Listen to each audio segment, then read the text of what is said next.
Hello दोस्तों, कैसे हैं आप दोस्तों। मैं मनीष भारद्वाज सचिन कंपटीशन क्लासेस काशीपुर उधम सिंह नगर से आपके सामने फिर से उपस्थित हूं एक नए सेशन के साथ। तो दोस्तों, जैसा कि हमारा जो सीजन चल रहा है रेलवे ग्रुप डी और एनटीपीसी स्पेशल, तो आज हम स्टार्ट करते हैं वेग, गति और न्यूटन के गति समीकरण। इससे रिलेटिव जितने भी आपके न्यूमेरिकल्स हमारे एग्जाम में आते हैं उसी से रिलेटिव आज हम क्वेश्चन करेंगे। आज हम न्यूमेरिकल पोर्शन के बारे में जानेंगे। आज हमारा टॉपिक है, आज का टॉपिक है गति और न्यूटन के गति के समीकरण। तो देखिए इसमें होता क्या है गति में। तो एक तो होता है हमारा चाल, दूरी और समय। तो ये तो आपने मैथमेटिकल फॉर्म में नॉर्मली जान लिया होगा। चाल, दूरी और समय क्या होता है। दूरी बराबर चाल गुणा समय। तो आपको क्या होता है, दूरी बराबर चाल गुणा समय। तो ये आपका नॉर्मली होता है, ये आप जानते हो, ठीक है।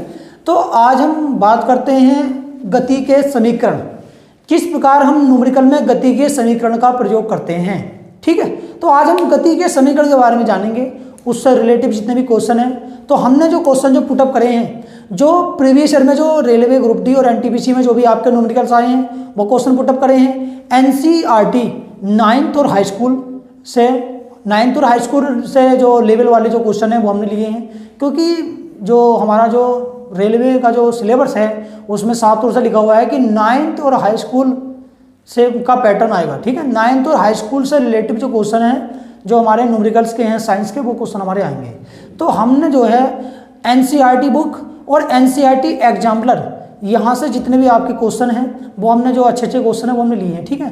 तो सबसे पहले हमें देखना है कि इसमें होता क्या है। देखिए न्यूटन के जो गति के जो समीकरण होते हैं, 3 समीकरण होते हैं। उस 3 समीकरण में क्या होता है, एक होता है आपका प्रारंभिक वेग, अंतिम वेग, समय और त्वरण, और लास्ट में आपकी बात होती है दूरी से। तो ये चीज़ें आपकी होती हैं। देखो हमारा प्रारंभिक वेग क्या होता है, अंतिम वेग क्या होता है, समय क्या होता है और दूरी क्या होती है।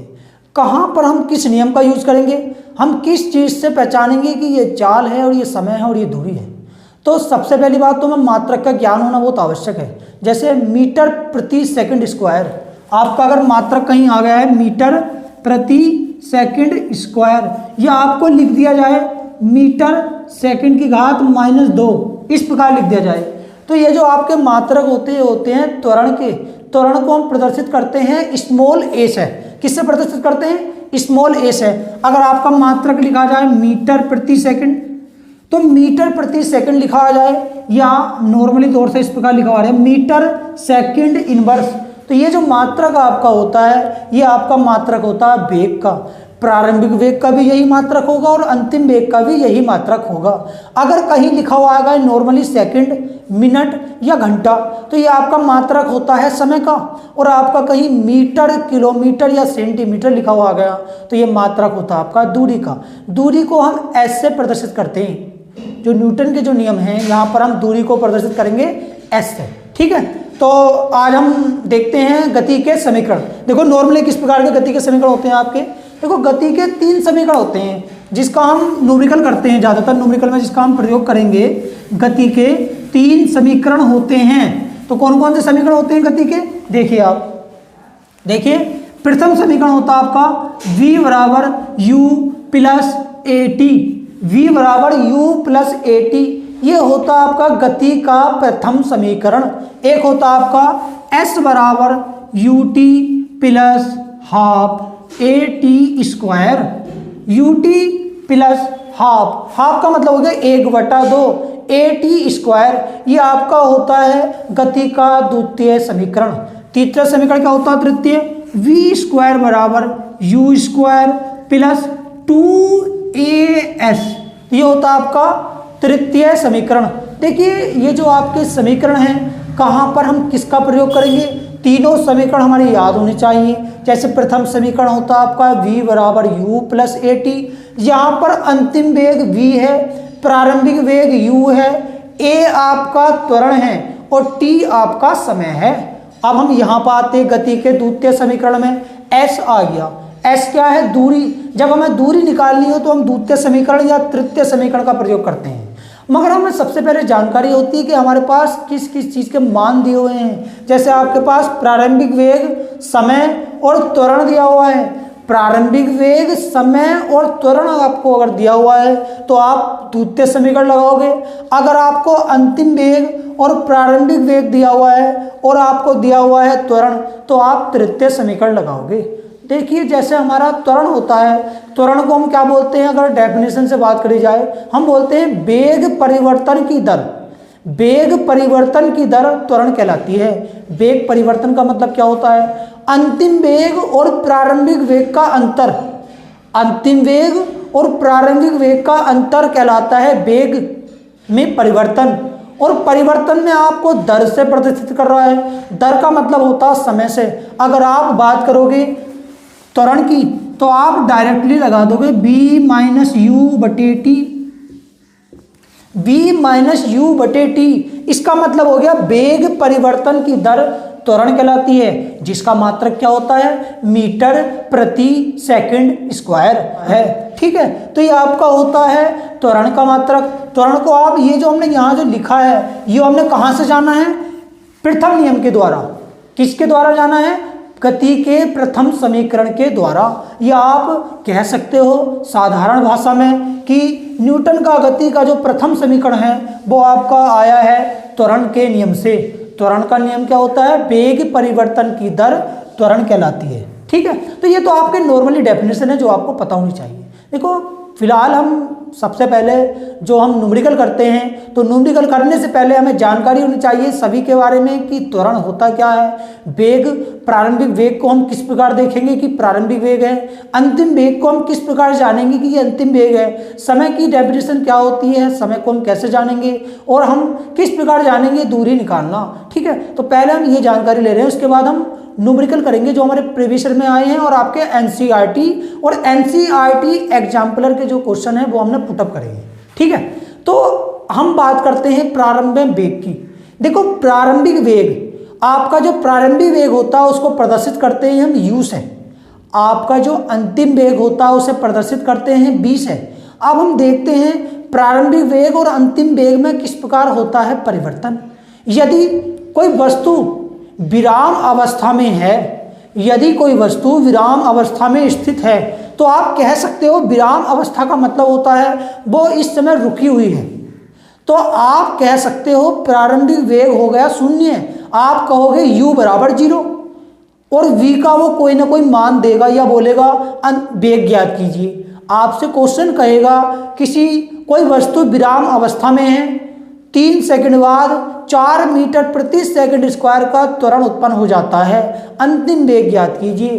तो इस प्रकार का अगर आपका न्यूमेरिकल आ रहा है तो आप बोलोगे कि प्रारंभिक वेग विराम अवस्था में है, इसका मतलब गाड़ी रुकी हुई है। और जब गाड़ी रुकी हुई होती है तो पहला वेग शून्य होता है, v आपका u बराबर हो जाएगा 0। v का आप निकाल लोगे मान गति के प्रथम समीकरण से। ठीक है, अगर आपका कहा जाए कि गाड़ी गति की स्थिति में है और ब्रेक लग गए हैं या गाड़ी रुक गई है, गाड़ी रुक गई है या गाड़ी में ब्रेक लग गए हैं, अगर इस प्रकार की स्थिति आपकी आ रही है तो आप कहोगे अंतिम वेग शून्य हो गया। देखिए जब गाड़ी में ब्रेक लगते हैं ना तो मंदन की स्थिति उत्पन्न होती है।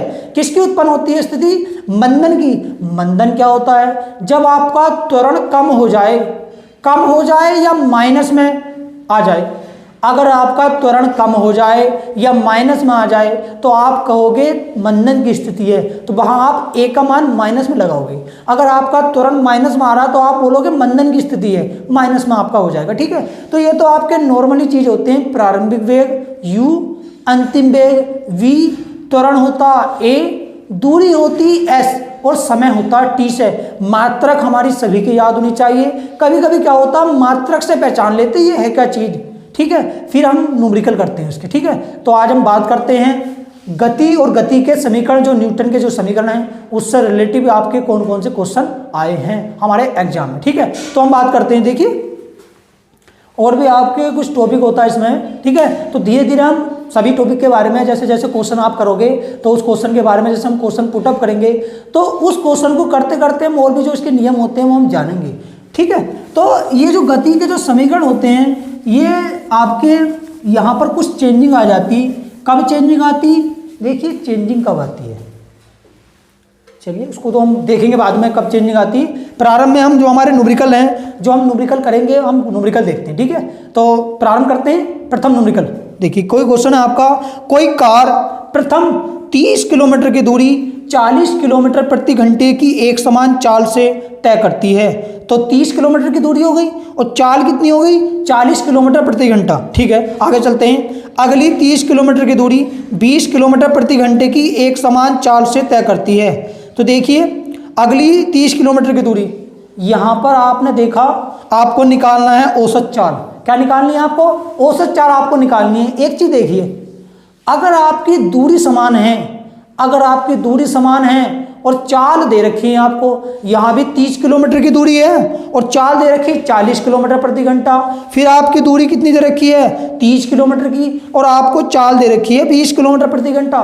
तो इसके लिए बहुत ही नॉर्मल सा फॉर्मूला है आपको लगाना। देखो ये तो आपका शुरुआत प्रारंभ में जो नॉर्मली जो क्वेश्चन होते हैं बहुत ईजी क्वेश्चन होंगे आपके।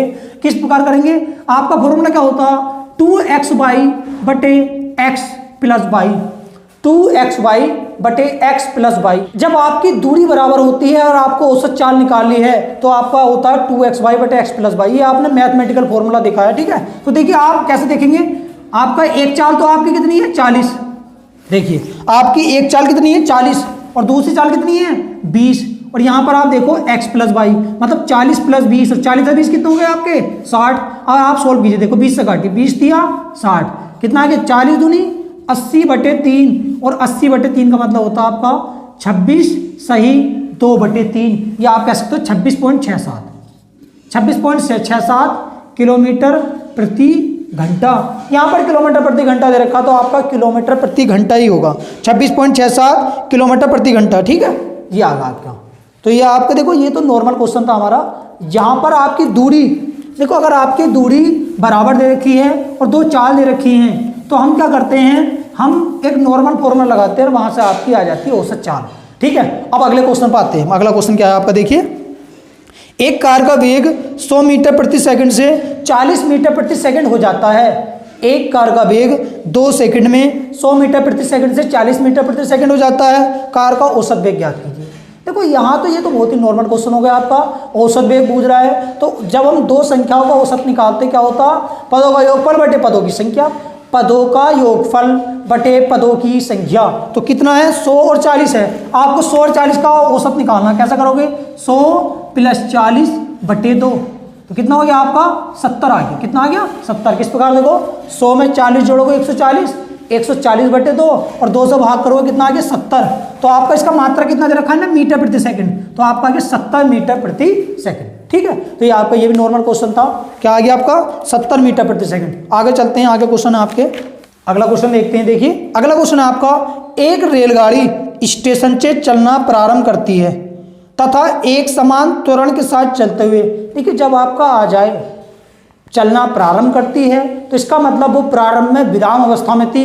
अब बोला वो एक समान त्वरण के साथ, मतलब त्वरण आपका निश्चित है तो आप कहोगे त्वरण आपको निकालना है, निश्चित है वो आपको निकालना। तो प्रारंभिक चाल कितनी हो जाएगी आपकी 0 हो जाएगी। यू का मान कितना हो गया 0, क्योंकि इन्होंने कहा है एक समान त्वरण के साथ चलना प्रारंभ करती है, ठीक है। आगे कह रहा 10 मिनट में 40 किलोमीटर प्रति घंटे की चाल प्राप्त कर लेती है।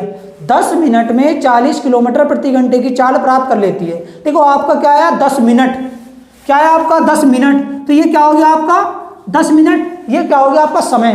तो हम क्या करते हैं, इस मिनट को हमने क्या काम करा 60 से गुणा कर दी।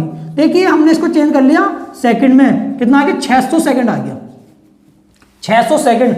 देखिए 1 घंटे में 60 मिनट होते हैं और 1 मिनट में 60 सेकंड होते हैं, और जब हम मिनट से किसी को सेकंड में चेंज करेंगे तो 60 से गुणा कर देंगे, आपका आगे 600 सेकंड। देखिए मात्रक में जो हमारी यूनिट होती है इनका बराबर होना बहुत आवश्यक है। जैसे ये मिनट में था और हमारी चाल दे रखी है किलोमीटर प्रति घंटे में, तो हम क्या करते हैं सबको मीटर प्रति सेकंड में चेंज करते हैं। चाल को हम किलोमीटर प्रति घंटे को मीटर प्रति सेकंड में चेंज कर लेंगे और ये हमारा सेकंड में हमने चेंज कर ही लिया है। आपकी चाल कितनी हो गई 40 किलोमीटर प्रति घंटा हो गई। देखिए गाड़ी रुकी हुई थी, चलना प्रारंभ करती है और जब गाड़ी रुकी हुई थी चलना प्रारंभ करती है तो आपका u का मान 0 हो गया, प्रारंभिक वेग 0 हो गया। देखिए जब कोई भी आपकी वस्तु होती है या कोई भी ट्रेन हो, गाड़ी हो या बस हो, जो भी आपकी चलने वाली चीज़ है, ठीक है, जब वो प्रारंभ में बात करते हैं, जब वो चलना प्रारंभ करती है तो u का मान 0 हो जाता है और जब चाल प्राप्त कर लेती है वो v का मान होता है। यदि आपसे बोला जाए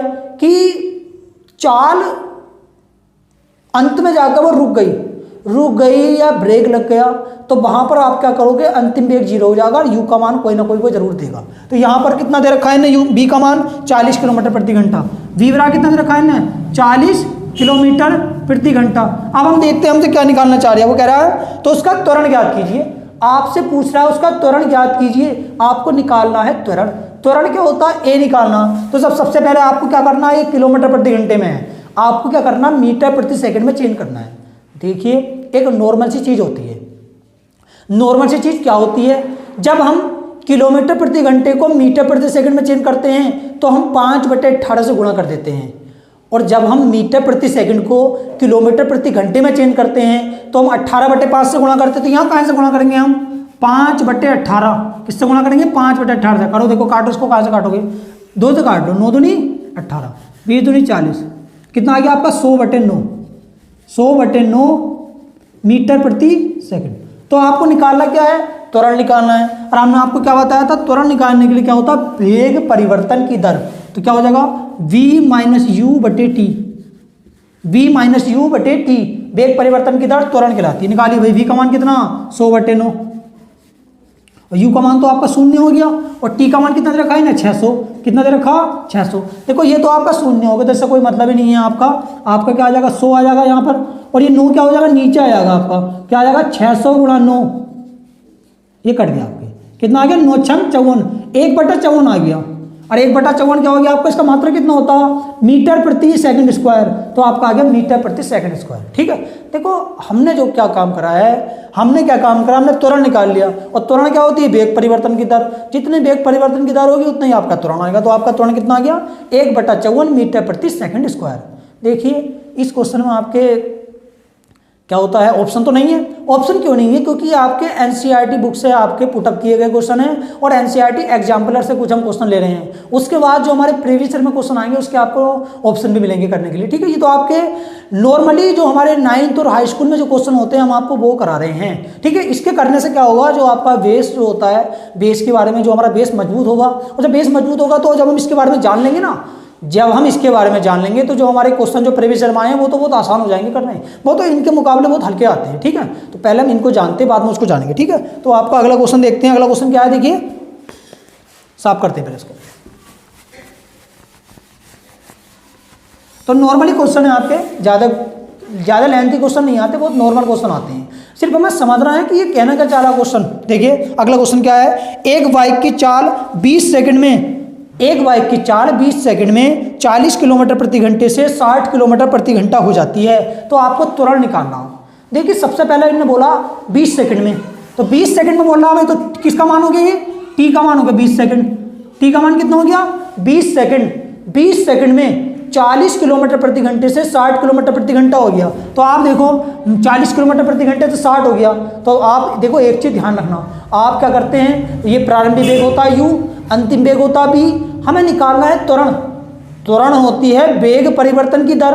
अगर हम डायरेक्ट ही वेग परिवर्तन कर लें, 40 था 60 हो गया, कितना बड़ा मतलब v माइनस यू का मान कितना आ गया, कितना बड़ा आपका 20 बड़ा, कितना आ गया 20। ये किलोमीटर प्रति घंटा है, क्या है, किलोमीटर प्रति घंटा। तो हमने क्या काम करा, इसकी 5/18 से गुणा कर दी, 5/18 से गुणा करी, कहाँ में चेंज हो गया, ये मीटर प्रति सेकंड में काम हो गया, मीटर प्रति सेकंड में। देखो अभी हम इसको सोल्व नहीं करेंगे बिल्कुल भी। देखो इसको सोल्व करने से क्या नुकसान है कि हमें गुणा थोड़ी ज़्यादा करनी पड़ जाएगी। ठीक है, सिर्फ अभी नॉर्मली रहने दीजिए इसको। अब हमें त्वरण निकालना, त्वरण क्या होता, वेग परिवर्तन की दर। अभी जैसे हमने पिछले क्वेश्चन में आपको बताया था कि वेग परिवर्तन कितना आपका 20 × 5/18, और आपका समय कितना 20। तो देखो काटो आप, 20 से 20 कट गया, आपका कितना आ गया 5/18, तो आपका गया 5/18 मीटर प्रति सेकंड स्क्वायर, मीटर प्रति सेकंड स्क्वायर। देखिए कितना नॉर्मल क्वेश्चन है। देखो इस प्रकार के अगर आप 10 से 12 क्वेश्चन कर लोगे, त्वरण निकालने वाले, वेग निकालने वाले, ठीक है, या समय निकालना हो या आपको दूरी निकालनी हो, तो अगर आप इस तरह के जो हमारे गति के जो समीकरण 3 लगेंगे जो आप करोगे तो नॉर्मल क्वेश्चन हो जाएंगे। ठीक है, तो आपका त्वरण कितना आ गया 5/18 मीटर प्रति सेकंड स्क्वायर। अब अगला क्वेश्चन देखते हैं। अगला क्वेश्चन क्या है, एक पिंड, देखो क्वेश्चन हम पढ़ेंगे, ध्यान से पढ़ते हैं, ध्यान पूर्वक क्वेश्चन पढ़ते हुए जो जो आपको मान दे रखे हैं वो मान किस प्रकार होते हैं वो हम पुटअप करते चले जाएंगे, लिखते चले जाएंगे। क्वेश्चन क्या है, एक पिंड एक समान त्वरण से 2 मीटर प्रति सेकंड स्क्वायर, 2 मीटर प्रति सेकंड स्क्वायर, ये देखो ये हमने जाना, मीटर प्रति सेकंड स्क्वायर किस चीज़ का मात्रक है, त्वरण का। तो ज़्यादा विचार ना करते हुए ये त्वरण क्या होता है या वेग में मीटर प्रति सेकंड, आपको सिर्फ ये लिख लेना, ये त्वरण है आपका, कितना है 2 मीटर प्रति सेकंड स्क्वायर। देखो नॉर्मल चीज़ देख रही है आपको, बस ये आपका त्वरण हो गया। आगे क्या कह रहा हूँ, 8 मीटर प्रति सेकंड के प्रारंभिक वेग से, 8 मीटर प्रति सेकंड के प्रारंभिक वेग से, तो प्रारंभिक वेग क्या होता है आपका u का मान कितना 8 मीटर प्रति सेकंड। ठीक है, तो जो जो आपके मान है वो हम मान देखते जाएंगे। 8 मीटर प्रति सेकंड के प्रारंभिक वेग से गतिमान है, 4 सेकंड के पश्चात, 4 सेकंड दे रखा, तो ये क्या का मान हो गया टी का मान कितना दे रखा है 4 सेकंड। आगे देखो 4 सेकंड के पश्चात इसका वेग क्या होगा आपको निकालना, v का मान है, और वो कितनी दूरी तय करेगी, कितनी दूरी तय करेगी। देखो आपको निकालना अंतिम वेग है, अंतिम वेग क्या होता है v, आपको निकालनी है कितनी दूरी तय करेगी, s का मान भी निकालना है, v का मान भी निकालना है, s का मान निकालना। देखो v का मान निकालते पहले हम, v का मान कैसे निकालेंगे, गति का पहला समीकरण, गति का पहला समीकरण क्या होता है, v बराबर u प्लस at। तो देखो आप यह मान रखो, u का मान कितना 8, a का मान कितना 2 और t का मान कितना 4। अब आप ध्यान दो, देखो 4 दूनी 8, 8 8 16, तो आपका कितना आ गया 16, तो आ गया आपका 16 मीटर प्रति सेकंड। क्या आ गया आपका अंतिम वेग आ गया। और क्या बोल रहा है हमसे बोल रहा है कि भाई दूरी बताइए।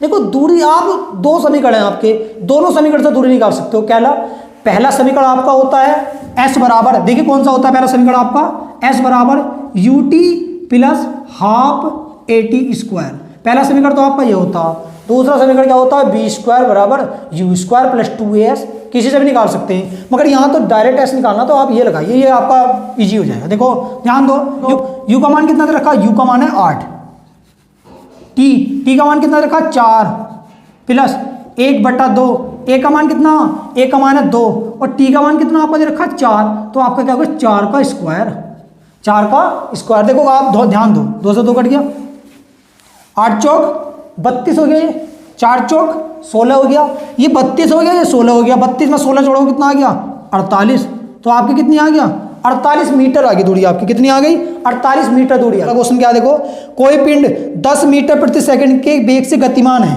तथा उसमें 2 मीटर प्रति सेकंड स्क्वायर का त्वरण काम करता है, 11 मीटर चलने के बाद उसका अंतिम वेग ज्ञात कीजिए। क्वेश्चन हमने पूरा पढ़ लिया, अब हम दोबारा पढ़ते हैं और जो जो चीज़ दे रखी है उसको निकालें। देखो सबसे पहले ने दे रखा है कोई पिंड 10 मीटर प्रति सेकंड, तो ये क्या हो गया आपका u का मान हो गया, मतलब प्रारंभिक वेग कितना हो गया 10 मीटर प्रति सेकंड। ठीक है, आगे पढ़ रहे हैं, वेग से गतिमान है तथा उसमें a का मान कितना दे रखा, त्वरण हो गया 2 मीटर प्रति सेकंड स्क्वायर, 2 मीटर प्रति सेकंड स्क्वायर का त्वरण गतिमान है, काम करता है 11 मीटर चलने के बाद। 11 मीटर, तो मीटर क्या होता है आपका s होता है, s का मान कितना दे दिया 11 मीटर, m हो गया m, 11 मीटर, 11 मीटर चलने के बाद उसका अंतिम वेग क्या होगा, v का मान निकालना। अब आप एक चीज सोचिए, v का मान निकालना, देखो v का मान निकालने के लिए पहला समीकरण होता है v बराबर u प्लस at, मगर वहां पर हमारे पास t नहीं है, तो t है नहीं तो इसकी कोई जरूरत ही नहीं है निकालने की भी, इसका यूज नहीं करेंगे। दूसरा समीकरण होता है आपका s बराबर ut प्लस 1/2 at स्क्वायर, वहां भी t आ गया तो t का काम तो खत्म हो गया। तीसरा देखते हैं b स्क्वायर बराबर u square plus 2as, v भी है u भी है, तो हम यहाँ पर सबसे पहले हमें समीकरण याद होनी चाहिए और हमें देखना चाहिए हमारे पास क्या वैल्यू है और क्या वैल्यू निकालनी है। नहीं तो हम क्या करेंगे, पहले तो हम गति का समीकरण लगा के t का मान निकालेंगे, तो t का मान निकालने की क्या जरूरत है, जब 3 समीकरण दे रखे किसी भी समीकरण से कोई से भी वैल्यू आप निकाल सकते हो, तो हम डायरेक्ट तीसरा समीकरण लगा देंगे। क्या होता है, v स्क्वायर बराबर u स्क्वायर प्लस 2as। ठीक है, देखो u का मान कितना, u का मान रखा 10 लिख दिया, a का मान कितना रखा 2 और s का मान कितना रखा 11। अब आप ध्यान लगाओ भाई, ये तो b स्क्वायर दे रखा आपका, ये तो आप जानते हो 10 का वर्ग 100 हो गया ये आपका, तो ये देखो आप 2 दूनी 4 और 4 की 11 से गुणा करोगे 44, ये 100 हो गया, ये 44 हो गया, जोड़ का आपका कितना आ जाएगा 144। देखिए जब किसी संख्या के ऊपर वर्ग होता है तो सामने वाली संख्या के ऊपर ना वर्गमूल चढ़ जाता। क्या चढ़ जाता? वर्गमूल चढ़ गया। तो 144 का वर्गमूल क्या होता? 12 होता। तो आपका मात्रा कितना आंसर आ गया 12 मीटर प्रति सेकंड। क्या आ गया? 12 मीटर प्रति सेकंड। देखिए हमने क्या काम करा, हमने नॉर्मल सा फॉर्मूला लगा दिया, जो गति का तीसरा समीकरण वो लगा दिया, v² बराबर u² प्लस 2as। u का मान कितना दे रखा है आपका 10, तो 10 का वर्ग 100, 2 गुणा a का मान 2 दे रखा है, s का मान रखा है 11। देखो 10 का वर्ग तो 100 हो गया, 2 दूनी 4, 11 से 44, 100 में 44 जोड़ोगे 144 आ गया। 144 12 का वर्ग होता, तो आपका आंसर कितना आ गया 12 मीटर प्रति सेकंड। ठीक है, ये नॉर्मल क्वेश्चन था। और क्या यहाँ पर तो सब नोट देखो, ज्यादातर जो हमारे क्वेश्चन आएंगे आपका नॉर्मल क्वेश्चन ही आने हैं। ठीक है, बस हमें जानकारी होनी चाहिए निकालना क्या है। हम देखो ज्यादातर लोग क्या करते हैं, दूसरा समीकरण लगाकर पहले टी का मान निकालेंगे, फिर प्रथम समीकरण लगाकर वी का मान निकालेंगे। ऐसा करने की जरूरत ही नहीं है, ज़्यादा आगे जाने की जरूरत ही नहीं है। हमें क्या करना है, सिर्फ हमें तृतीय समीकरण लगाना है और टी के मान की आवश्यकता ही नहीं है। ठीक है, अगला देखते हैं। अगला क्या है क्वेश्चन आपका, एक बस की गति 5 सेकंड में, तो टी हो गया। देखो जैसे जैसे आपको आता जाता लिखते जाइए, लिखने से क्या होता जगह खत्म हो जाती है उसकी, बाद में पढ़ने की आवश्यकता ही नहीं है, क्योंकि टी का मान हमें पता चल गया क्या है। या 5 सेकंड में 80 किलोमीटर प्रति घंटे से घटकर 60 किलोमीटर प्रति घंटा हो जाती है, त्वरण बूझ रहा। देखो एक चीज बताइए, 80 किलोमीटर प्रति घंटे से 60 किलोमीटर, हाँ 80 किलोमीटर प्रति घंटे से 60 घट गई। हम इसको v और u तो लिख सकते हैं कि v का मान हो गया 60 और u का मान हो गया 80। देखो लंबा हो जाएगा, छोटा करते, थोड़ा छोटा करने के क्या करेंगे, आपका त्वरण क्या होता है, त्वरण होता है वेग परिवर्तन की दर। अब आप सोचिए 80 से 60 हो गई, 80 से 60 हो गई, आपका त्वरण क्या होता है v माइनस यू होता है। ठीक है, v माइनस यू होता है, और v का मान कितना 60 और u का मान कितना 80, घटा के कितना आ गया आपका 20 आ गया, माइनस में आ गया 20। माइनस में तो माइनस भी लिखना पड़ेगा।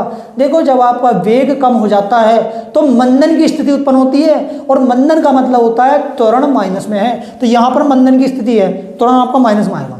कितना है ये, देखो ये तो सेकंड है, और ये आपका हो गया किलोमीटर प्रति घंटा है ना। तो आप क्या करोगे, इसकी 5/18 से गुणा कर दोगे, मीटर प्रति सेकंड हो गया। देखो डायरेक्ट हो ही नहीं हो गया, आपका वेग परिवर्तन निकल गया। वेग परिवर्तन की दर निकालो, वेग परिवर्तन की दर का मतलब क्या है, आपको निकालना है त्वरण। तो त्वरण क्या होता है, वेग परिवर्तन कितना 20 गुणा 5/18, और समय कितना 5, काटो भाई 5 से 5 कट गया, कितना आ गया 20/18, काटो भाई और काटो 10, और कितना आ गया 9, तो 10/9 आ गया, 10/9 मीटर प्रति सेकंड स्क्वायर। और यहाँ पर आपका आंसर आप देख सकते हो कि आप कह सकते हो 1 से ही 1/9 भी कह सकते हो, और 1.11 जो भी आपका जो आंसर होगा उसी के हिसाब से। देखो माइनस था तो माइनस हमने छोड़ दिया था, माइनस तो आपका आना है। इस माइनस का मतलब क्या है, इस माइनस का मतलब है मंदन। क्या है, मंदन। देखो ऑप्शन में क्या होता, ऑप्शन में आपको मात्रक जानकारी होनी चाहिए। कभी कभी क्या करता है ऑप्शन में, वो मीटर प्रति सेकंड दे देता, आपको दे देगा 10/9 मीटर प्रति सेकंड, तो हम 10/9 देकर लगा देते हैं आंसर। आपको मात्रक भी देखना है वहां पर। देखो मात्रक आपको सबसे पहले देखना, मीटर प्रति सेकंड स्क्वायर है तो यही आंसर होगा। ऐसा नहीं है, कहीं कहीं मीटर दे देता 10/9 मीटर, तो हम क्या करते हैं, हम तो देखते हैं 10/9 आ गया, हम यही लगा देंगे डायरेक्ट। देखो कभी कभी चारों ऑप्शन सेम आ जाते हैं, बस हमें मात्रक से जानकारी होती है। मात्रक आपको बहुत जरूरी होना चाहिए। बहुत से क्वेश्चन में मैंने देखा है, क्वेश्चन तो सब में आंसर सेम होता है, 10/9 4 बार। ठीक है, मगर क्या होता, कहीं देता मीटर, कहीं देता मीटर प्रति सेकंड, कहीं देता मीटर सेकंड, कहीं देता मीटर प्रति सेकंड स्क्वायर। तो आपको आंसर वही लगाना है जो आपको मान निकालना है। आपको निकालना है त्वरण, और त्वरण का मात्रक क्या होता है मीटर प्रति सेकंड स्क्वायर, तो यही आंसर होगा। ठीक है, तो इसका मतलब हो गया, त्वरण का मतलब हो गया बस की गति कम हो रही है, इसलिए मंदन की स्थिति उत्पन्न होगी। अगला क्वेश्चन देखते हैं। देखो अगला क्वेश्चन देखिए आप, अगला क्वेश्चन क्या है आपका, कि कोई बस विराम अवस्था से चलना प्रारंभ करती है। देखो हमने आपको प्रारंभ में सबसे पहले बताया था, अगर कोई बस विराम अवस्था में चल रही है तो विराम अवस्था का मतलब होता है प्रारंभिक वेग 0। अगर किसी बस में ब्रेक लग गई और वो रुक गई तो v का मान 0 हो जाएगा। प्रारंभिक वेग u होता है, और u प्रारंभ में चली है तो u का मान 0 हो गया। अगर कहता है ब्रेक लग गए तो v का मान 0 कर देते, मगर क्वेश्चन में कहा है कोई बस विराम अवस्था से चलना प्रारंभ करती है तो u का मान 0, तथा 2 मिनट तक, 2 मिनट का मतलब कितना हो गया, t बराबर दे रखा है ना 2 मिनट दे रखा, तो मिनट से तो हम क्वेश्चन नहीं करते, हम कहाँ से करते हैं, सेकंड से करते हैं। तो मिनट को सेकंड में चेंज कर लो, कहाँ से गुणा करोगे, 60 से। देखो हम जो चेंज करते हैं ना, चेंज हाथ के हाथ चेंज करते चले आओ। हाथ के हाथ चेंज करने से फायदा होता है कि लास्ट में दिक्कत नहीं आती। पहले चेंज कर दो सबको एक साथ। आगे क्या करिए आप, 1 मीटर प्रति सेकंड स्क्वायर के त्वरण से चलती है चाल तथा दूरी ज्ञात कीजिए। चाल भी निकालना है और दूरी भी निकालनी है। देखो 1 मीटर प्रति सेकंड स्क्वायर, तो 1 का मान कितना हो गया, 1 मीटर प्रति सेकंड स्क्वायर। ठीक है, अब आपको चाल निकालनी है, चाल निकालनी है और दूरी निकालनी है। चाल निकाली भाई, अंतिम वेग, अंतिम वेग निकालना। सूत्र क्या होता है, पहला v बराबर u प्लस at। u का मान कितना है 0 प्लस a का मान कितना है 1 और t का मान कितना है 120। कितना 120, तो आपका कितना आ गया 120 मीटर प्रति सेकंड, मीटर प्रति सेकंड। ठीक है, ये आपका आ गया वेग। आपको दूरी और पूछ रहा आपसे, तो दूरी पूछ रहा, देखो t का मान भी है, v का मान भी, u का मान भी। t दूरी निकालो, आसान है, द्वितीय समीकरण से क्या होता है, s बराबर ut प्लस 1/2 at स्क्वायर। तो आप देखिए u का मान तो 0 है, ये तो सब 0 हो गया, u का मान 0 है तो ये सब 0 हो गया। देखो फिर भी लिख देते, कोई दिक्कत नहीं है। और t का मान कितना था, t का मान कितना 120, तो u का मान तो 0 था, 120 आ गया। देखो 1/2 a का मान कितना 1 और t का मान कितना दे रखा 120। 120 का स्क्वायर हो गया, स्क्वायर होता है आप 2 बार लिख दो, 120 गुणा 120। ठीक है, 2 बार लिख दिया हमने। 2 से काटो कितनी बार जाएगा, 60 बार जाएगा। 60 दूनी 120 होते हैं ना, 12 छंग 72। तो 12 की 6 से गुणा करी 72 आ गया, 2 जीरो आ गया, कितना 7200। 7200 मीटर, या आप कह सकते हो, देखो 1 किलोमीटर में 1000 मीटर होते हैं, ये मीटर में दे रखा है। अगर आपका आंसर ये भी हो सकता है, या आपका ऑप्शन में ये भी दे सकता है, 7.2 किलोमीटर। 7.2 किलोमीटर कैसे करा, मीटर को हमने किलोमीटर में चेंज कर दिया। देखो हमने 1000 से भाग कर दी, तो आपका करते हैं। तो अगला क्वेश्चन देखते हैं हम। अगला क्वेश्चन क्या है, कोई रेलगाड़ी 90 किलोमीटर प्रति घंटे की चाल से चल रही है, ब्रेक लगाए जाने पर यह माइनस के 0.5। माइनस का मतलब क्या है, मंदन। ब्रेक लग गया भाई, ब्रेक लग गया तो आपकी क्या होगी, चाल कम हो जाएगी। तो देखिए ये दे रखा 90 किलोमीटर प्रति घंटा है, तो ये किसका मान है, u का मान है। कितना दे रखा 90 किलोमीटर प्रति घंटा। तो सबसे पहले आप क्या करो, 5/18 से गुणा कर दो इसकी। 18 पंजे 90, 5 पंजे 25। सबसे पहला हमारा काम है इसको चेंज करना, किलोमीटर प्रति घंटे को मीटर प्रति सेकंड में चेंज करना। कैसे करते हैं, 5/18 से गुणा कर देते हैं। अगला देखो आगे क्या कह रहा, ब्रेक लगाए जाने पर यह है 0.5 मीटर प्रति सेकंड का त्वरण। तो ए का मान दे रखा, माइनस में दे रखा भाई 0.5 मीटर प्रति सेकंड स्क्वायर का त्वरण उत्पन्न करता है। रेलगाड़ी विराम अवस्था में आने से पहले कितनी दूरी तय करेगी। रेलगाड़ी विराम अवस्था में आने से पहले कितनी दूरी तय करेगी, ये देखना आपको। आगे दे रखा, रेलगाड़ी विराम अवस्था में आने से पहले कितनी दूरी तय करेगी। तो देखिए विराम अवस्था में आना है, तो विराम अवस्था में आ रहा मतलब v का मान 0 हो गया, क्योंकि गाड़ी में ब्रेक लग गया पर रुक गई, v का मान 0 हो गया। आपको क्या का मान निकालना, s का निकालना। देखिए s का मान आप 2 समीकरण से निकालते हैं। एक तो आपका द्वितीय समीकरण, एक होता है आपका तृतीय समीकरण। तो द्वितीय समीकरण में t होता, तो t का तो मान हमें नहीं दे रखा यहाँ पे, तो हम तृतीय लगा देंगे। क्या होता, v² बराबर u² प्लस 2as। v का मान कितना 0, तो ये 0 हो गया। u का मान कितना 25, तो ये 25 का स्क्वायर कर दिया। देखो हमने 2a का मान कितना रखा, माइनस में दे रखा कितना 0.5 और s ये रहा आपका कितना दे रखा s। अब देखिए आप सोल्व करिए, 0 आ गए। 25 का मान कितना होता 625 प्लस माइनस माइनस, ये 0.5 है 2 है, 0.5 के 2 से गुणा करें तो 1 आएगा, 5 दूनी 10 होते हैं ना, तो ये s आ गया खाली। तो आपका s, ये माइनस का दर्जा कहाँ हो जाएगा प्लस का, तो s का मान कितना आ गया आपका 625। तो आपका आंसर आएगा 625 मीटर की दूरी हो गई। ठीक है, 625 मीटर। अगला क्वेश्चन देखते हैं। अगला क्वेश्चन क्या है, एक ट्राली एक आनत तल पर 2 मीटर प्रति सेकंड स्क्वायर के त्वरण से नीचे जा रही है। ठीक है, देखो इनने दे रखा हमें क्वेश्चन में त्वरण। त्वरण क्या है आपका 2 मीटर प्रति सेकंड स्क्वायर का त्वरण है। गति प्रारंभ करी इनने, एक ट्राली एक आनत तल पर 2 मीटर प्रति सेकंड स्क्वायर के त्वरण से नीचे जा रही है। गति प्रारंभ करने के 3 सेकंड बाद उसका वेग बूझ गया। तो देखो गति प्रारंभ करी है, प्रारंभ में वो विराम अवस्था में थी, तो विराम अवस्था में u का मान 0 होता है। आपका समय कितना दे रखा है ना 3 सेकंड। 3 सेकंड बाद, कितने सेकंड बाद 3 सेकंड बाद। और आपका त्वरण कितना दे रखा है ना 2 मीटर प्रति सेकंड स्क्वायर। कितना दे रखा 2 मीटर प्रति सेकंड स्क्वायर। आपको अंतिम वेग पूछ रहा। अंतिम वेग कैसे निकालेंगे, v बराबर u प्लस 80 और बी का मान यू का मान कितना रखा 0, ए का मान कितना रखा 2 और टी का मान रहा 3, 3 दूनी 6, आपका कितना आ गया 6 मीटर प्रति सेकंड। ये तो बहुत नॉर्मल क्वेश्चन था आपका, ठीक है। देखो जब विराम अवस्था में गाड़ी चलना प्रारंभ करती है तो यू का मान 0 हो जाता है, और जब गाड़ी में ब्रेक लग जाता तो बी का मान 0 हो जाता। ये नॉर्मली बात है, ये आपको पता होनी चाहिए, ठीक है। अगला क्वेश्चन देखो आप, अगला क्वेश्चन है एक रेसिंग कार का एक समान त्वरण 4 मीटर प्रति सेकंड स्क्वायर है, ठीक है। तो इसको साफ कर दें, त्वरण दे रखा है ना, कितना दे रखा 4 मीटर प्रति सेकंड स्क्वायर, 4 मीटर प्रति सेकंड स्क्वायर त्वरण है आपका।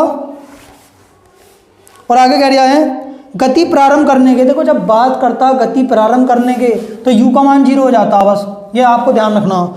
गति प्रारंभ करने के 10 सेकंड के बाद, 10 सेकंड कह रहा है, टी का मान कितना हो गया 10 सेकंड, 10 सेकंड के बाद कितनी दूरी तय करेगा, दूरी निकालनी है आपको। देखो दूरी निकालनी है आपको, निकालनी है दूरी, कितनी दूरी तय करेगा। तो देखिए एक चीज देखिए आपका समीकरण होता है एस बराबर U T plus half A T square, ये होता है ना समीकरण। यहाँ पे इसका यूज कर लो, क्योंकि हमारे पास यू भी है, टी भी है और ए भी है। बी तो नहीं है, अंतिम वेग तो नहीं है, अंतिम वेग नहीं है, उसकी कोई आवश्यकता नहीं है। अगर अंतिम वेग होता तो हम तीसरा समीकरण लगा देते और टी की आवश्यकता नहीं होती, ठीक है। तो देखो यू का मान 0 हो गया, जब यू का मान 0 है तो ये तो 0 हो गया पूरा, 1/2। ए का मान कितना देखा 4 और टी का मान कितना देखा 10, टी का वर्ग हो रहा है तो 10 का वर्ग कर दो भाई, 10 × 10 हो जाएगा। काटो, देखो 2 से काटो 4 को 2 बार, तब दाई 100 और 100 दूनी 200, कितना आ गया आपका 200 मीटर, कितना आ गया आपका 200 मीटर। अगला क्वेश्चन देखो, अगला क्वेश्चन देखते हैं, अगला क्वेश्चन क्या है आपका, ठीक है। तो अभी तो आपके नॉर्मली क्वेश्चन चल रहे हैं, जो नॉर्मली क्वेश्चन होते हैं आपके एग्जाम में इसी प्रकार के क्वेश्चन पूछे जाएंगे, ठीक है। जब हम प्रीवियस ईयर के क्वेश्चन करेंगे तो आप तुलना करना कि क्वेश्चन इसी प्रकार के हैं या नहीं। देखिए किसी पत्थर को ऊर्ध्वाधर ऊपर की ओर 5 मीटर प्रति सेकंड के वेग से फेंका गया है, तो जब नीचे से ऊपर को फेंका जा रहा है तो यू का मान कितना हो गया 5 मीटर प्रति सेकंड, ठीक है। 5 मीटर प्रति सेकंड के वेग से फेंका गया है। यदि गति के दौरान पत्थर का नीचे की ओर दिष्ट त्वरण दे रखा 10 मीटर प्रति सेकंड स्क्वायर, 10 मीटर प्रति सेकंड स्क्वायर। एक चीज देखिए, पत्थर को हम नीचे से ऊपर फेंक रहे हैं, जब हम किसी वस्तु को नीचे से ऊपर फेंकते हैं तो पृथ्वी का जो गुरुत्वीय त्वरण होता है, उस गुरुत्वीय त्वरण के कारण पृथ्वी उस वस्तु को अपनी ओर आकर्षित करती है, और वो उस वस्तु को जब उसका वेग वो अंत में पहुंच जाता है, मतलब उसका वेग हो जाता है 0, तब यहाँ से हम पत्थर फेंकेंगे ऊपर जाएगा, नीचे को आ जाता। नीचे को वो क्यों आता, पृथ्वी का गुरुत्वीय त्वरण के कारण, जिसका मान कितना होता है 9.8 मीटर प्रति सेकंड स्क्वायर। पृथ्वी का गुरुत्वीय त्वरण, स्मॉल जी बोलते हैं इसको, ठीक है। तो जब हम कोई पत्थर नीचे से ऊपर फेंकते हैं तो प्रारंभिक वेग तो उसका कुछ ना कुछ जरूर होगा, अंत में जाकर उसका वेग क्या हो जाता है 0 हो जाता।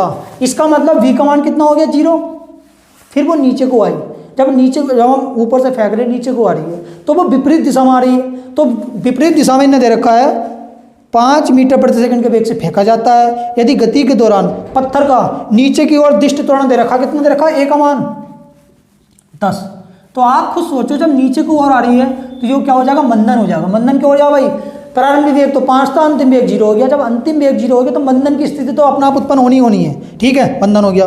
पत्थर द्वारा कितनी ऊंचाई प्राप्त की गई, ऊंचाई निकालने को कह रहा है, दूरी बूझ रहा है, और क्या कह रहा है तथा वहाँ पहुँचने में कितना समय लगेगा, समय भी बूझ रहा है और दूरी बूझ रहा है। देखो सबसे पहली बात तो ये है, हमारे पास v का मान है, a का मान है और u का मान है, तो v स्क्वायर बराबर u स्क्वायर। देखो मेन चीज़ क्या होती है, सबसे पहली बात हमें एक चीज़ ध्यान रखनी पड़ेगी, अगर हम नीचे से ऊपर फेंक रहे हैं, देखो यहाँ तो इन्हें हमें त्वरण दे दिया 10, वैसे 10 ही होता है, जी का मान हम 10 ही लगाएंगे, यहाँ दे रखा तो हम ये लगा देंगे। देखो जब कोई वस्तु नीचे से ऊपर फेंकते हैं तो आपका जी का मान होता है माइनस में, और जब वस्तु हम ऊपर से नीचे फेंकते हैं तो जी का मान प्लस में हो जाता है, ठीक है। तो माइनस और प्लस का मतलब क्या है, गति के समीकरण बदल जाते हैं। गति के समीकरण क्या बदलते हैं, जैसे चलो पहले तो मैं आपको ये न्यूमेरिकल कराया तो फिर मैं आपको बताऊंगा ये होता क्या है उसमें, ठीक है। पहले ये न्यूमेरिकल देखिए, तो आपका एस का मान निकालना है, क्या सूत्र होता, देखो टी तो हमारे पास नहीं है, तो टी नहीं है तो हम ये वाला लगा देंगे, बी स्क्वायर बराबर U square plus 2as। B का मान तो 0 है तो 0 हो गया, और ये u है आपका, u का मान कितना रखा 5, तो 5 का स्क्वायर हो गया 2a। a का मान कितना रखा है यहाँ पर आपका -10, और s का मान आपको निकालना है, तो 5 पंजे 25 हो गया आपका ये, और ये कितना आ गया 10 दूनी 20, 20s आ गया, कितना आ गया 20s, और ये 20s माइनस का दर्जा का प्लस का हो जाएगा, कितना आ गया 20s आ गया प्लस का, और ये 25 के बटे में आ जाएगा 20 कहाँ जाएगा 25 के बटे में 25/20 आ गया, कितना आ गया आपका 2.5, मतलब 1 पॉइंट, ये काटा देखो हमने 5 से काटते चलो, 5 पंजे 25, 4 पंजे 20, 4 5/4 आ गया, काटो 4 गुना 4, 1 बचा, 4 दूनी 8 और 4 पंजे 20, 1 पॉइंट समय लगा। समय पूछ रहा है, समय के लिए कौन सा लगाओगे आप, v बराबर u प्लस 80, v बराबर u प्लस 80, तो v का मान कितना दे रखा 0 और u का मान कितना 5 और a का मान कितना दे रखा -10 और t का मान निकालना आपको।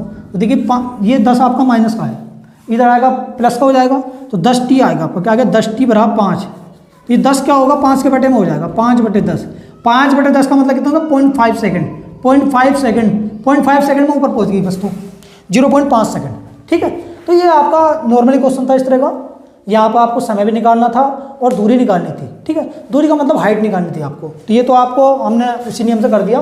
अब हम आपको बताते हैं कि होता क्या है नॉर्मली जब कोई वस्तु नीचे जाती है और ऊपर आती है। देखो जब कोई वस्तु नीचे से ऊपर जा रही है तो वहाँ पर जी का मान माइनस हो जाता है। देखो जैसा आपका सूत्र क्या था, एक ही जगह आप लगाओगे -g, कब लगाओगे जब आपकी कोई वस्तु नीचे से ऊपर जा रही है। तो आपका जैसे गति का समीकरण है v बराबर u प्लस 80 होता है ना, तो u माइनस gt हो जाएगा, क्योंकि हमने एक ही जगह -g लगा दिया, v बराबर u माइनस gt, ठीक है, क्योंकि आपकी जो समीकरण थी वो क्या थी, u प्लस gt थी, u प्लस 80 थी, और एक ही जगह आपने रख दिया -g, तो -gt हो गया, ठीक। जब नीचे से ऊपर जाते हैं तब, तो देखो दूसरी समीकरण क्या होती है, s बराबर ut होती, ut प्लस हाफ 80 स्क्वायर होता है, क्या होता ut प्लस हाफ का मतलब 1/2 80 स्क्वायर। तो यहाँ पे a का मान कितना रखना -g, क्योंकि नीचे से ऊपर जा रही है, तो -g रखोगे तो -1/2 gt स्क्वायर हो जाएगा, कितना हो जाएगा -1/2 gt स्क्वायर। दूसरे समीकरण ये चेंजिंग होती है समीकरण की, ठीक है, किसके कारण, बल या गुरुत्वीय त्वरण के कारण। एक समीकरण आपका क्या होता, v स्क्वायर बराबर u स्क्वायर प्लस 2as होता है ना, s की जगह h आ जाता, क्या आता h, हाइट हो जाती है, दूरी से हाइट हो जाएगी, ठीक है। तो जब आप ये वाला लगाओगे तो यहाँ पे a की जगह क्या लगाओगे -g और s की जगह क्या लगाओगे h, तो आपका हो जाएगा v स्क्वायर बराबर u स्क्वायर -2gh, ये तब होगा जब कोई वस्तु नीचे से ऊपर जा रही है। नीचे से जब ऊपर जाती है तो a का मान -g हो जाता है, ठीक है। पत्थर अगर हम नीचे से ऊपर फेंक रहे हैं तो आपका ये फॉर्मूला लगेंगे, आप डायरेक्ट ये वाले फॉर्मूला लगाओगे, ठीक है। दूसरी स्थिति क्या होती, जब वो वस्तु ऊपर से नीचे आ रही है, देखो भाई ऊपर से नीचे आ रही है, जब कोई वस्तु ऊपर से नीचे आती है तो आपका g का मान हो जाएगा प्लस में, इसी में कन्वर्ट कर देते हैं, ठीक है, समय की पाबंदी को देखते हुए। तो आपको क्या करना, जब कोई वस्तु ऊपर से नीचे आएगी तो जी का मान हो जाएगा प्लस हो जाएगा, तो ये प्लस लग जाएगा, बस इतना अंतर होना, कोई अंतर नहीं होना, बाकी तो ये आपके गति के समीकरण है और ये आपके बल के समीकरण बन जाएंगे, ठीक है। न्यूटन के गति विषयक नियम से न्यूटन के बल विषयक नियम हो जाएंगे, क्यों हो जाएंगे, क्योंकि जैसे आपका बल जो होता है, जो आपका न्यूटन का जो बल का जो नियम होता है, द्वितीय नियम होता है F बराबर ma, तो F बराबर m में होता है, वहाँ पर हम क्या लगा देते हैं, F बराबर mg लगा देते हैं, क्योंकि एक ही जगह हम g लगा देते हैं। F बराबर m में भी होता है और F बराबर mg भी होता है, क्योंकि दोनों का मात्रक सेम होता है, वो होता है स्मॉल a को बोल देते हैं त्वरण और g को बोल देते हैं गुरुत्वीय त्वरण, ठीक है। मान दोनों का मान आपका जो निकालेंगे दोनों का एक ही तरीके से निकालते हैं, दोनों का मात्रक मीटर प्रति सेकंड स्क्वायर होगा, मगर g का मान निश्चित होता है 9.8 मीटर प्रति सेकंड स्क्वायर, या आप अपनी सहूलियत के अनुसार लगा सकते हो 10 मीटर प्रति सेकंड स्क्वायर, ठीक है। मगर वो जो मान देता है वो लगाएंगे, अगर उसने 10 दे रखा तो आप 10 लगाओगे, अगर उसने 10 नहीं दे रखा तो आप क्या करोगे, g का मान 9.8 लगाओगे, ठीक है। तो ये आपका हो गया। तो ये स्थिति आपको इसलिए बताया गई है, ये आपकी स्थिति इसलिए तब होती है जब हम नीचे से ऊपर जा रहे हैं तो जी का मान माइनस में, और जब हम ऊपर से नीचे आ रहे हैं तो जी का मान काय में लग जाएगा प्लस में। अगला क्वेश्चन देखो आप, अगला क्वेश्चन क्या है, देखो कोई मोटरबोट झील में विराम अवस्था से सरल रेखीय पथ पर 3 मीटर प्रति सेकंड स्क्वायर के नियत त्वरण से 8 सेकंड तक चलती है, ठीक। विराम अवस्था बोला तो यू का मान क्या हो गया 0, ठीक है। आगे कह दिया 3 मीटर प्रति सेकंड स्क्वायर, तो ए का मान कितना हो गया 3 मीटर प्रति सेकंड स्क्वायर के त्वरण से।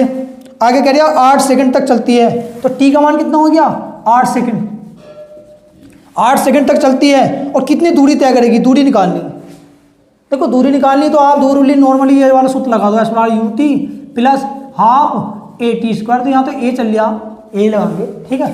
तो यू का मान तो 0 है तो 0 हो गया, 1/2, ए का मान कितना दे रखा 3 और टी का मान कितना दे रखा 8, टी का वर्ग है तो 8 × 8 लग देंगे, 8 गुणा 2 से काटो 8 को 4 बार, 4 दिए 12, 12 8 96, कितना आ गया आपका 96 मीटर आ गया। देखिए अगला क्वेश्चन क्या है आपका, 20 मीटर की ऊंचाई से एक गेंद को गिराया जाता है। देखिए जब किसी गेंद को गिरती है ना ऊपर से, तो प्रारंभ में क्या होता है, उसका वेग 0 होता, तो u का मान तो आपका 0 हो गया, और 20 मीटर की ऊंचाई से गिराएगी तो h का मान कितना हो गया 20 मीटर। और इसका दे रखा है ना, उसका यदि उसका वेग 10 मीटर प्रति सेकंड स्क्वायर के एक समान त्वरण की दर से बढ़ता है, तो यो जब कोई वस्तु ऊपर से नीचे गिराते हैं तो g के मान पर निर्भर करती है। गुरुत्वीय त्वरण जो पृथ्वी का गुरुत्वीय त्वरण होता है उसके मान पर निर्भर करेगी, तो g का मान कितना हो जाएगा 10, कितना हो जाएगा 10। यहाँ पर a की जगह g का यूज करेंगे और आप h का यूज कर दिया, ठीक है। किस वेग से धरातल से टकराएगी और कितना समय पश्चात टकराएगी। देखो आपको निकालना है t का मान और v का मान, अंतिम वेग निकालना ना, ये 0 नहीं है, ये मान निकालना है, ठीक है। अब आप निकालिए, देखो t का मान निकालते हैं पहले, कौन सा सूत्र लगाएंगे हम, h बराबर ut प्लस 1/2 gt स्क्वायर। देखिए जब हम कोई वस्तु ऊपर से नीचे गिराते हैं तो g का मान होता है प्लस में, तो इसलिए प्लस में आ गया। देखो कैसे निकालते हैं, h का मान 20 है, देखो u का मान 0 है तो पूरा 0 हो गया, तो पूरा खत्म हो गया, इसकी कोई जरूरत नहीं है यहाँ पर, इसका मान 0 हो गया, ठीक है। 1/2, g का मान कितना दे रखा है 10, और t का मान कितना है निकालना है t स्क्वायर। अब काटो, देखो 2 से काटेंगे 10 को 5 बढ़ जाएगा, यहाँ काटे 5 चौक 20, तो 4 आ गया और ये t स्क्वायर आ गया, और t स्क्वायर ये 4 है, ये किसका वर्ग है 2 का वर्ग है, तो t का मान कितना आ गया 2 सेकंड, कितना हो गया 2 सेकंड, t का मान 2 सेकंड आ गया। अब आपको v का मान निकालना, कौन सा लगाओगे, v बराबर u plus G T, v बराबर u प्लस जी टी लगाओगे, क्योंकि ए टी की जगह जी टी लगना, नीचे से ऊपर से नीचे आ रही है ना, तो v का मान निकालना, u का मान 0 हो गया, ये 0 हो गया, खत्म हो गया इसका मान, और g का मान कितना रखा आपका, g का मान 10 है, t का मान 2 है, 10 दूनी 20, तो आपका आंसर है 20 मीटर प्रति सेकंड स्क्वायर, 20 मीटर प्रति सेकंड स्क्वायर हो गया आपका। आगे देखते हैं अगला क्वेश्चन, देखो भाई ये तो आपका हो गया 20 मीटर प्रति सेकंड। चलो हाँ भाई अगला क्वेश्चन है, देखिए अब हम देखते हैं क्वेश्चन अगला क्या है आपका। एक कृत्रिम उपग्रह 42,250 किलोमीटर त्रिज्या की वृत्ताकार कक्षा में घूम रहा है, यदि वह 24 घंटे में पृथ्वी की परिक्रमा करता है तो उसकी चाल पूछेगा। ये भी आपका नॉर्मली क्वेश्चन है, कैसे करोगे, चाल निकालनी है, तो चाल तो दूरी बटे समय होता है।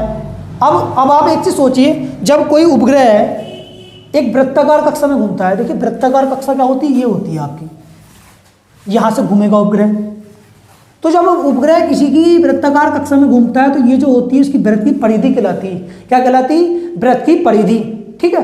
तो जो वृत्त की जो परिधि है आपकी वो हो जाएगी टोटल दूरी, कुल दूरी क्या हो जाएगी वृत्त की परिधि, और परिधि क्या होती है 2πr होती है। सबसे पहले r का मान देखते हैं, कितना r का मान 42,250 किलोमीटर, ठीक है। मीटर में चेंज करने की कोई जरूरत नहीं है, क्योंकि समय अभी घंटे में दे रखा है इन्हें, तो किलोमीटर प्रति घंटे में चाल आ जाएगी, ठीक है, तो चेंज करने की जरूरत ही नहीं है। तो 42,250 किलोमीटर आ गया, और आपका दे रखा 24 घंटे, समय कितना दे रखा है ना 24 घंटे, 24 घंटे। आपको निकालनी क्या है, चाल निकालनी, और चाल बार क्या होता, दूरी बटे समय। अब दूरी क्या होगी, वृत्त की परिधि, क्या है वृत्त की परिधि, और समय कितना हमारा t, वृत्त की परिधि क्या होती है 2πr, 2πr, और समय कितना 24, तो काटा 24 को कितनी बार का 12 बार, हल्का कर लेते हैं। पाई का मान कितना होता है 22/7, और आर का मान कितना रखा आपका 42,250 बटे 12, ये आ गया आपका 22/7, 42,250 बटे 12। देखो आप नॉर्मली सॉल्व करते हैं, देखो पहले 11 दूनी 22, 6 दूनी 12, ये आ गया। तो आप देखो पहले गुणा कर देते हैं, इसकी क्या आएगा गुणा करके, 11 0 आ गए, 11 पंजे 55 का 5 हंस लेके 5, 11 दूनी 22, 5 27 का 7 हंस लेके 2, 11 दूनी 22 और 2 24 का 4 हंस लेके 2, 11 44 और 2 46, कितना आ गया आपका 46 आ गया, 46 47 50 बटे ये 7 और 6 7 चंग 42 आ गया, कितना आ गया 46 47 50 बटे 42। अब आप भाग कर सकते हो, भाग किस प्रकार करेंगे, देखिए हम काट दिया, आप 42 ही करना, 42 एक बार गया, कितना बचा 4 बचा, कितना हो गया 44 हो गया, फिर करो 42 में 42 2 बचा 27 हो गया, हमने क्या करा 0 लगा दिया, तो 27 की जगह आपका कहते हैं 275 हो गया, 275 करोगे आप, कितना आ गया 275, और ये कितना 42, तो कितनी बार जाएगा आपका ये 6 बार जाएगा, कितनी बार जाएगा 6 बार, क्योंकि 6 दूनी 12 होता, 6 24 25 होता, तो ये आ गया कब 1106, ठीक है। तो ये आपका आगे 1106, अब आपका कितनी बार जाएगा, 5 बार जाएगा, 1106 5 लगभग पॉइंट में आगे हो जाएगा आपका, जो भी आएगा आपका 110 65 आ गया, ठीक है। ये आपका आगे किलोमीटर प्रति घंटा पॉइंट में, और आप आगे बढ़ा सकते हो जो भी आ जाए, ठीक है। तो देखिए ये तो मेन चीज़ क्या है, हमारा जो आंसर जो हम निर्धारित करते हैं वो हम आंसर निर्धारित करते हैं ऑप्शन के अनुसार। तो यहाँ तो जो आपके देखो, हमने जो आपके प्रारंभ में जो हम क्वेश्चन चला रहे हैं वो चला रहे हैं एनसीईआरटी बुक से रिलेटिव, और जो आपके एग्जाम्पलर हैं एनसीईआरटी एग्जाम्पलर जो है वहाँ से क्वेश्चन ले रहे हैं, ठीक है। तो देखो हम जो देखते हैं न्यूमेरिकल्स में, जो हमारे न्यूमेरिकल्स नॉर्मल न्यूमेरिकल्स होते हैं उसको हम देखेंगे। इसके बाद हम क्या करेंगे, जो हमारे प्रीवियस ईयर में गति के समीकरण और गति के जो भी क्वेश्चन आए वो हम देखेंगे, ठीक है।